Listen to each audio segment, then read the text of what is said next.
हाँ तो नमस्कार प्यारे बच्चों, स्वागत है आप सभी को निरंजना ग्लोबल एकेडमी में। और आज आज हमने बायोलॉजी का पहली क्लास लेके आए हैं। इस वीडियो में आप सभी को बहुत बहुत बहुत हार्दिक शुभकामनाएं हैं।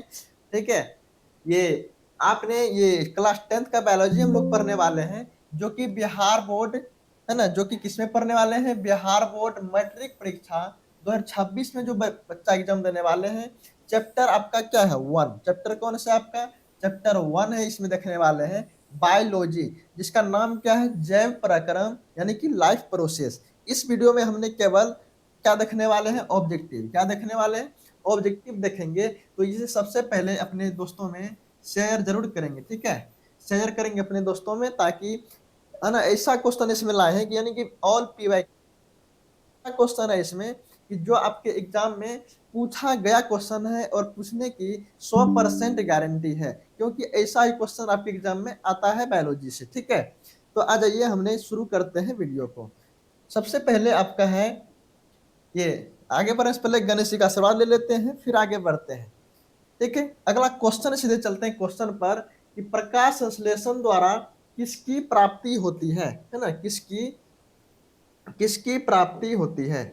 क्या लिखे हैं, को प्रकाश संश्लेषण द्वारा किसकी प्राप्ति होती है, वसा, प्रोटीन, ग्लूकोज, प्रकाश। इसका राइट आंसर क्या होगा, ग्लूकोज हो जाएगा। क्या होगा, ग्लूकोज का। प्रकाश संश्लेषण द्वारा किसकी प्राप्ति होती है, ग्लूकोज का हो जाएगा।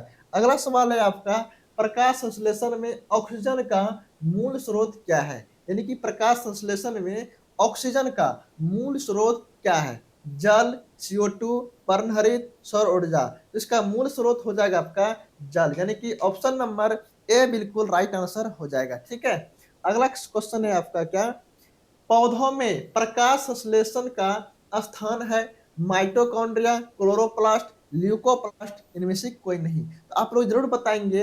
अब पहले कमेंट है ना, पहले कमेंट बताएंगे आप कितना सही किए। ठीक है, पौधों में प्रकाश संश्लेषण का स्थान कौन सा है, क्लोरोप्लास्ट हो जाएगा, यानी कि ऑप्शन नंबर बी हो जाएगा इसका राइट आंसर। अगला सवाल है, प्रकाश संश्लेषण में कौन सी बाह्य उत्पाद निकलते हैं, कौन सा बाह्य उत्पाद निकलते हैं, कार्बन डाइऑक्साइड, ऑक्सीजन, जल, क्लोरोफिल। तो प्रकाश संश्लेषण में कौन से बाह्य उत्पाद निकलते हैं, यानी कि बाह्य उत्पाद निकलते हैं, क्या हो जाएगा आपका, ये हो जाएगा आपका ऑक्सीजन। क्या निकलते हैं, ऑक्सीजन। ठीक है, क्योंकि कार्बन डाइऑक्साइड तो ये लेते हैं, ऑक्सीजन बाहर ही निकाल देते हैं। ठीक है, तो बाह्य उत्पादन क्या होगा, ऑक्सीजन हो जाएगा। अगला क्वेश्चन है, प्रकाश संश्लेषण होता है दिन में, रात में, दिन और रात दोनों में, इनमें से कोई नहीं। हम जानते हैं कि प्रकाश संश्लेषण तब संभव है जब सूर्य के प्रकाश हो, और सूर्य की प्रकाश कब होते हैं, दिन में, यानी कि ऑप्शन नंबर ए इसका बिल्कुल सही आंसर हो जाएगा। ठीक है, 6 नंबर का क्वेश्चन है आपका, प्रकाश संश्लेषण प्रक्रम में निम्नलिखित में क्या नहीं होता है। प्रकाश संश्लेषण प्रक्रम में निम्नलिखित में क्या नहीं होता है, पानी का टूटना, CO2 का मुक्त होना, ऑक्सीजन का मुक्त होना, CO2 का उपयोग। ये हो जाएगा आपका CO2 का मुक्त होना। ऑप्शन नंबर बी इसका बिल्कुल राइट आंसर हो जाएगा, CO2 का मुक्त हो जाना। ठीक है, अगला क्वेश्चन है, प्रकाश संश्लेषण की क्रिया होती है, प्रकाश संश्लेषण की क्रिया होती है कवकों में, जंतुओं में, हरे पौधों में, परजीवियों में। तो हम जानते हैं कि प्रकाश संश्लेषण की क्रिया होती है हरे पौधों में होती है। किसमें होते हैं, हरे पौधों में होती है, सूर्य की रोशनी की उपस्थिति में होते हैं। ठीक है, अगला क्वेश्चन पे चलते हैं। अगला क्या है, कि इनमें से कौन प्रकाश संश्लेषी अंगक है। प्रकाश संश्लेषी अंगक है पत्ती, हरित लवक, ग्रेन, स्ट्रोमा। ये हो जाएगा कौन सा प्रकाश संश्लेषी अंगक है, क्या हो जाएगा आपका, ये हो ये हरित लवक। इनमें से कौन प्रकाश संश्लेषी अंगक है, हरित लवक। ऑप्शन नंबर बी बिल्कुल राइट आंसर इसका हो जाएगा। इनमें से कौन प्रकाश संश्लेषी अंगक है, हरित लवक। क्या होगा, हरित लवक हो जाएगा। अगला क्वेश्चन है, कि पौधों में श्वसन क्रिया के अंतर्गत एक ATP के टूटने से कितनी ऊर्जा मुक्त होती है। 30.5 किलो जूल पर मोल, 305 किलो जूल पर मोल, 3.5 किलो जूल पर मोल, इनमें से कोई नहीं। इसका राइट आंसर हो जाएगा आपका 30.5 किलो जूल पर मोल, यानी कि ऑप्शन नंबर ए बिल्कुल सही आंसर हो जाएगा। 10 नंबर का सवाल है आपका, पौधों में गैसों का आदान प्रदान किसके द्वारा होता है, बहुत बहुत इंपॉर्टेंट ऑब्जेक्टिव है। जितने भी ऑब्जेक्टिव हमने लाए हैं सारा का सारा क्या है, बहुत इंपॉर्टेंट ऑब्जेक्टिव है। ठीक है, इसे ध्यान से देखेंगे, पूरी वीडियो को जरूर देखेंगे, क्योंकि आपके एग्जाम इससे बाहर नहीं आने वाला है। ठीक है, पौधों में गैसों का आदान प्रदान किसके द्वारा होता है? रंध्र, जड़, तना, टहनी। तो पौधों में जब गैसों का आदान प्रदान तो ये हो जाएगा किसमें? रंध्र के द्वारा, यानी कि ऑप्शन नंबर ए बिल्कुल सही आंसर हो जाएगा इसका। अगला क्वेश्चन है, पौधों में रस रोहन होता है, यानी कि पौधों में रस रोहन होता है, कैम्बियम, कार्टेक्स, जाइलम, फ्लोएम। इसका राइट आंसर हो जाएगा आपका जाइलम। ऑप्शन नंबर सी बिल्कुल सही आंसर हो जाएगा आपका। पौधों में रस रोहन होता है जाइलम। पौधों में रस रोहन क्या होता है? जाइलम द्वारा होता है। अगला क्वेश्चन है आपका, पौधों में श्वसन होता है जड़ में, पत्तियों में, तना में, इनमें सभी। तो पौधों में श्वसन होता है, यानी कि सांस कैसे लेते हैं पौधा? पत्तियों द्वारा। ऑप्शन नंबर बी बिल्कुल राइट आंसर हो जाएगा इसका। ठीक है, अगला क्वेश्चन है आपका कि मूल रोमों के द्वारा जल का अवशोषण किस विधि द्वारा होता है? ठीक है, मूल रोमों के द्वारा जल का अवशोषण किस विधि द्वारा होता है? स्थानांतरण, विसरण, परासरण, बी और सी दोनों। इसका हो जाएगा आपका कौन सा? परासरण। ऑप्शन नंबर सी बिल्कुल राइट आंसर हो जाएगा। ठीक है, मूल रोमों के द्वारा जल का अवशोषण किस विधि द्वारा होता है? परासरण विधि द्वारा। ठीक है, नेक्स्ट क्वेश्चन पे चल रहे हैं।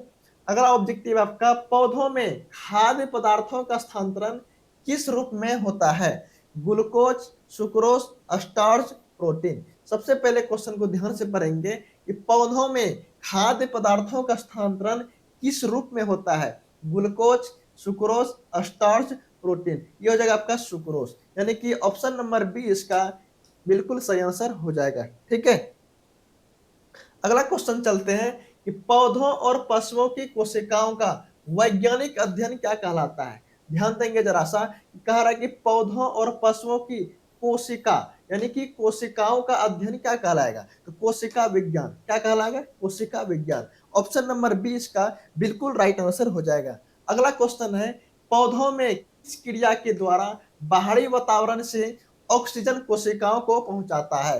यानी कि पौधों में किस क्रिया के द्वारा बाहरी वातावरण से, यानी कि बाहरी वातावरण से ऑक्सीजन कोशिकाओं को पहुंचाता है? विसरण द्वारा, किण्वन, प्रकाश संश्लेषण, किसके द्वारा? ये हो जाएगा आपका विसरण द्वारा, यानी कि 16 नंबर का ए बिल्कुल राइट आंसर हो जाएगा। ठीक है, अगला क्वेश्चन पे चलते हैं।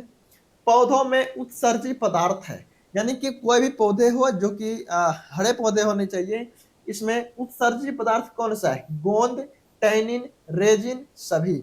ये हो जाएगा आपका सभी सही हो जाएगा, यानी कि ऑप्शन नंबर डी बिल्कुल सही हो जाएगा, गोंद, टैनिन, रेजिन। उसके बाद नेक्स्ट सवाल है आपका, पौधे में भोजन किस रूप में जमा होता है? पौधों में भोजन किस रूप में जमा होते हैं? Glucose, protein, starch, fatty acid. इसका राइट आंसर हो जाएगा आपका स्टार्च के रूप में, यानी कि ऑप्शन नंबर सी बिल्कुल राइट आंसर हो जाएगा। ठीक है, अगला क्वेश्चन है आपका, पानी एवं घुलित खनिज का पौधों में स्थानांतरण होता है जाइलम नलिकाओं द्वारा, फ्लोएम द्वारा, मृदुतक द्वारा। क्या हो जाएगा?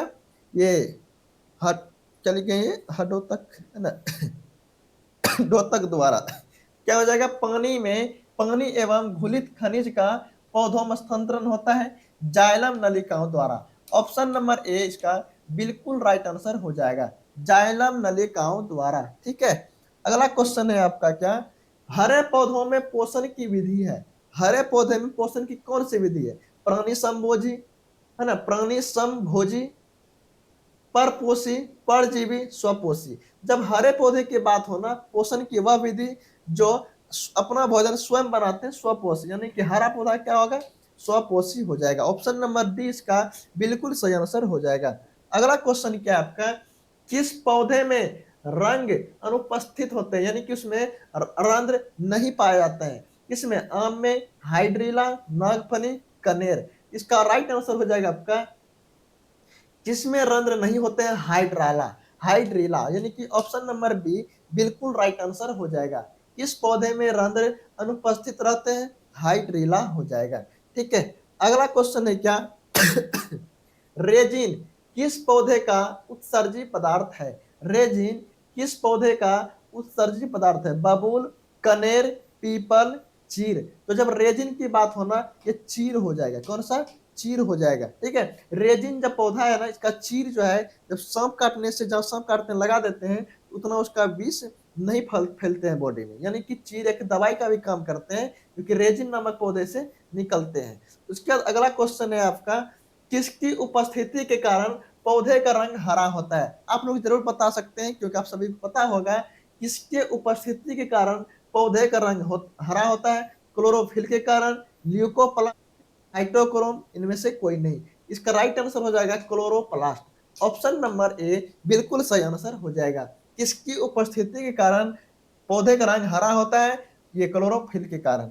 अगला सवाल है आपका, क्या मनुष्य में प्रमुख उत्सर्जी अंग क्या है? रक्त, संवेद ग्रंथि, वीर्य, अग्नाशय। आप लोग जरूर जानते होंगे कि मनुष्य में प्रमुख उत्सर्जी अंग क्या है? वीर्य। क्या हो जाएगा? वीर्य। ऑप्शन नंबर सी बिल्कुल राइट आंसर हो जाएगा।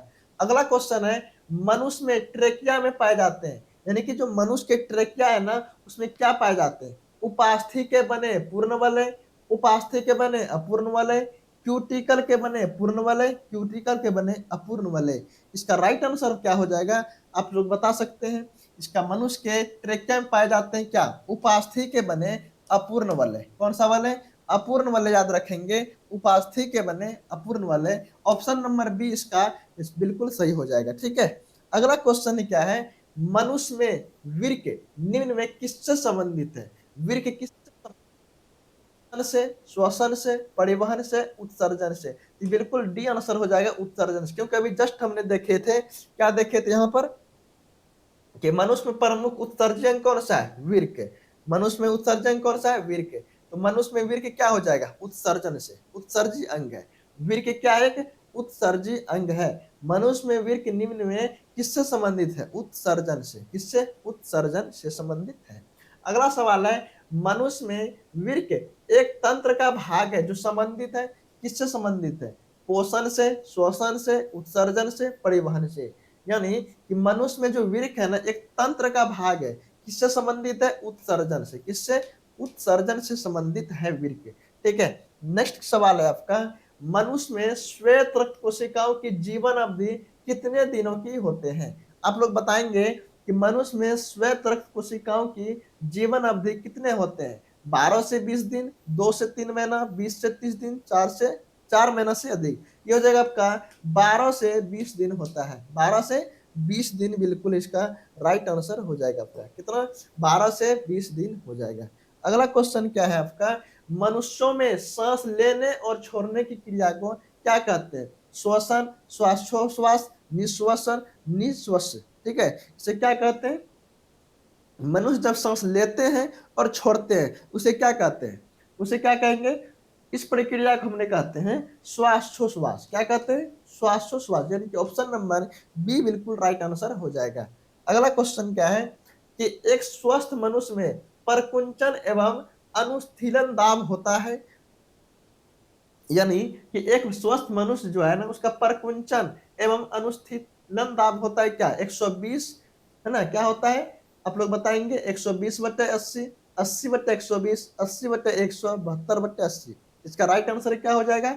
120/100 हो जाएगा। ऑप्शन नंबर ए बिल्कुल राइट आंसर हो जाएगा आपका। ठीक है, अगला सवाल है, विश्राम की अवस्था में मनुष्य का हृदय 1 मिनट में कितनी बार धड़कता है? बिल्कुल बच्चा वाला सवाल है, और आपके एग्जाम में कई बार पूछा जा चुका क्वेश्चन है।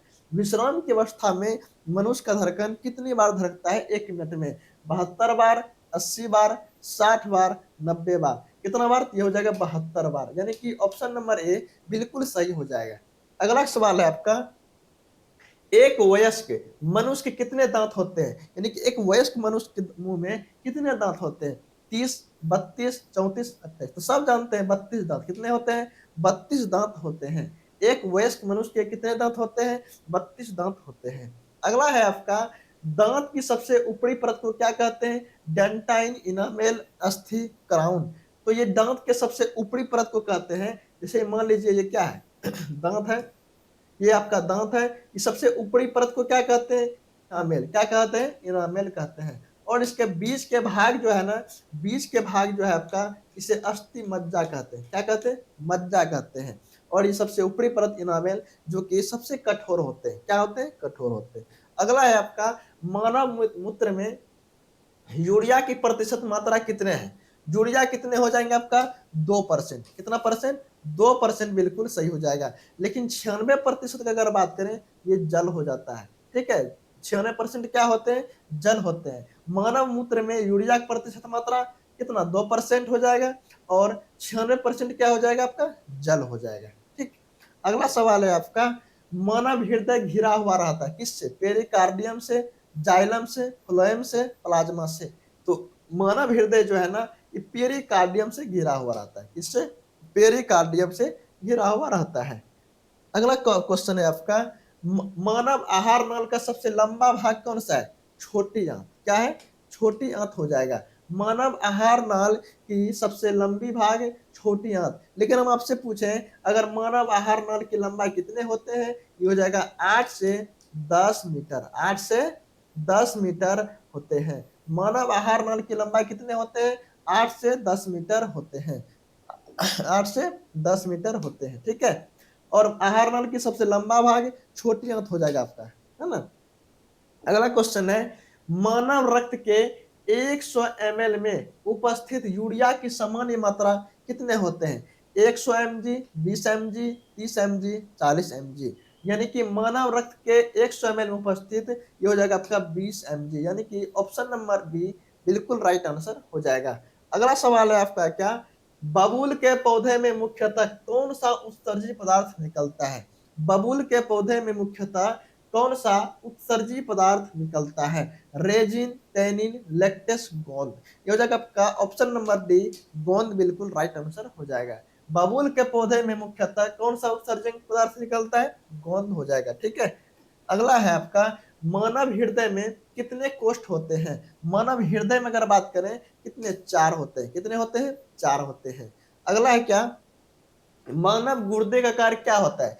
आप लोग बताएंगे कि मानव का जो गुर्दे है ना किस आकार के होते हैं? गोलाकार, आयताकार, सेम के बीज का आकार, इनमें से कोई नहीं। आप लोग इसे जानते होंगे कि सेम के बीज का आकार का होता है। किस आकार का? सेम के बीज का आकार का होता है। मानव गुर्दे का आकार कैसा होता है? सेम के बीज का आकार का होता है। अगला है आपका श्वसन के अंतिम उत्पाद क्या है? CO2 और H2O, CO2 और ऊर्जा, H2 और ऊर्जा, CO2, H2O और ऊर्जा। यानी कि तीनों तीनों हो जाएगा आपका। कौन सा? तीनों हो जाएगा। CO2 और CO2, H2O और ऊर्जा, ये सब हो जाएगा श्वसन का अंतिम उत्पाद। अगला है आपका श्वसन क्रिया के दौरान कितने प्रतिशत ऊर्जा ताप के रूप में निष्कापित होते हैं? है ना, निष्कापित होते हैं। 20, 40, 60, 80। श्वसन क्रिया के दौरान कितने प्रतिशत ऊर्जा ताप के रूप में निष्कासित होते हैं? क्या हो जाएगा आपका? 20, 40, 60, 80। ये हो जाएगा 20 आपका राइट आंसर हो जाएगा। यानी कि ऑप्शन नंबर ए बिल्कुल राइट आंसर हो जाएगा। श्वसन क्रिया के दौरान कितने प्रतिशत ऊर्जा ताप के रूप में निष्कासित होते हैं? 20 हो जाएगा। ठीक है। अगला सवाल है आपका श्वसन की क्रिया द्वारा निम्न में से किसका निर्माण होता है? श्वसन की जब क्रिया करते हैं किसका निर्माण होता है? रक्त का, ऊर्जा, एंजाइम, प्रकाश। ये हो जाएगा ऊर्जा का निर्माण होता है। किसका निर्माण होता है? ऊर्जा। ऑप्शन नंबर बी बिल्कुल राइट आंसर हो जाएगा। श्वसन की क्रिया द्वारा निम्न में से किसका निर्माण होता है? ऊर्जा का हो जाएगा। ठीक है। श्वसन की क्रिया में खाद्य पदार्थ का क्या होता है? विघटन। क्या हो जाता है?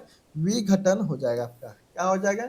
विघटन। यानी कि ऑप्शन नंबर आपका ऑप्शन नंबर बी बिल्कुल राइट आंसर हो जाएगा। सी बिल्कुल सही है ना, सी हो जाएगा इसका सही आंसर। श्वसन की क्रिया में खाद्य पदार्थ का क्या होता है? विघटन होता है। अगला सवाल है अवायवीय शोषण अवायवीय शोषण कोशिका के किस भाग में होता है? अवायवीय शोषण जो है ना कोशिका के किस भाग में होता है? माइटोकॉन्ड्रिया, कोशिका द्रव्य, हरित लवक, कोशिका झिल्ली। ये हो जाएगा कोशिका द्रव्य। क्या होगा? कोशिका द्रव्य। यानी कि ऑप्शन नंबर बी बिल्कुल राइट आंसर हो जाएगा। ठीक है। अगला सवाल है आपका किस प्रकार के श्वसन में अधिक ऊर्जा निकलती है? किस प्रकार के श्वसन में अधिक ऊर्जा निकलती है? वायवीय श्वसन, अवायवीय श्वसन, है ना, ए और बी दोनों, कोई नहीं। ये हो जाएगा आपका कौन सा? ये कोशिका द्रव्य है ना।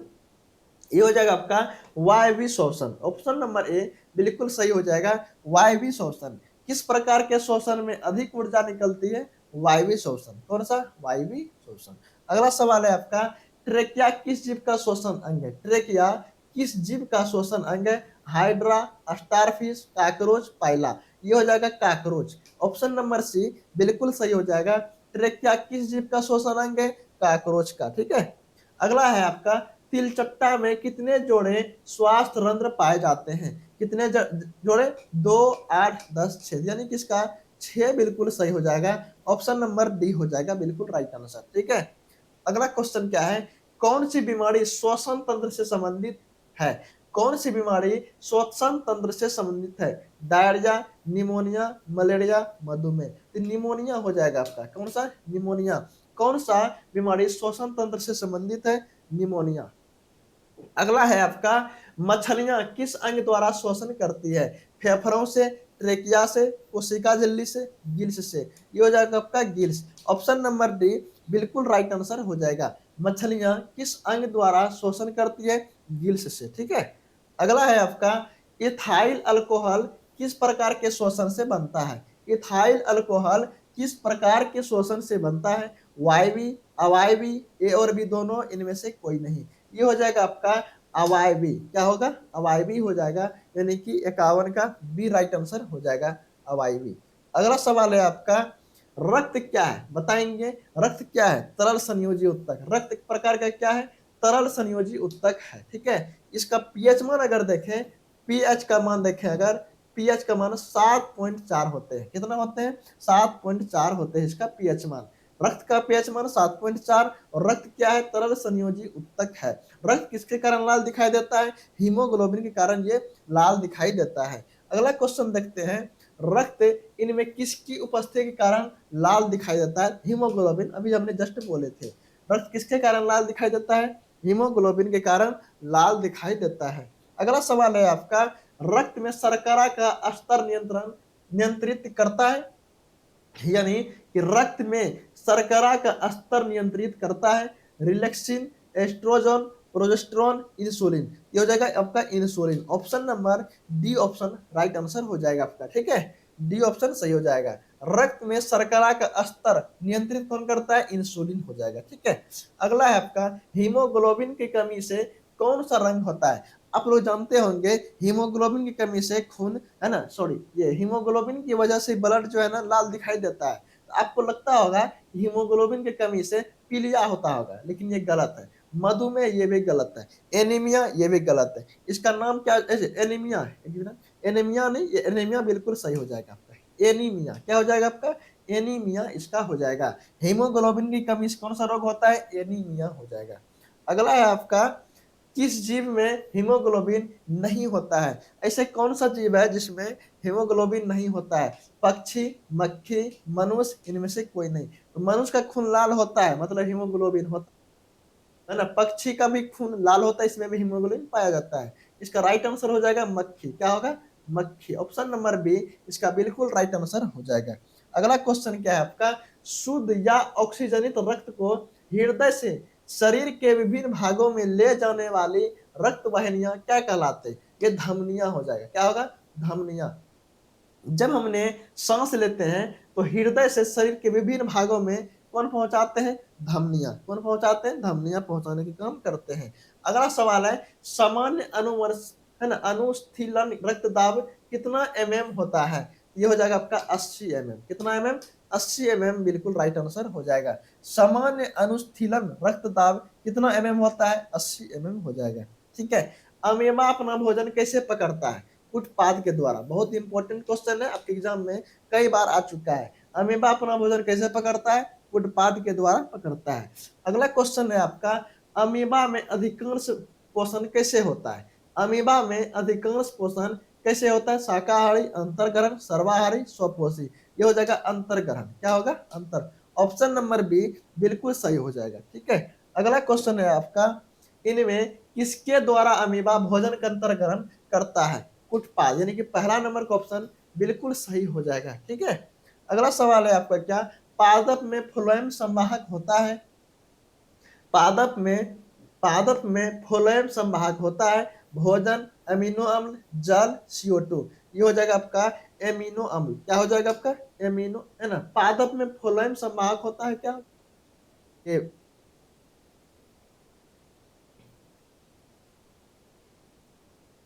ये भोजन हो जाएगा आपका। क्या हो जाएगा? भोजन, है ना। ये पादप में फलन संभाग होता है, भोजन हो जाएगा, यानी कि ऑप्शन नंबर ए बिल्कुल राइट आंसर हो जाएगा। अगला सवाल है आपका, पादप में जाइलम उत्तरदायी है जल का संवहन, भोजन का संवहन, अमीनो अम्ल का वहन, ऑक्सीजन का वहन। ये हो जाएगा आपका जल का संवहन। किसका संवहन?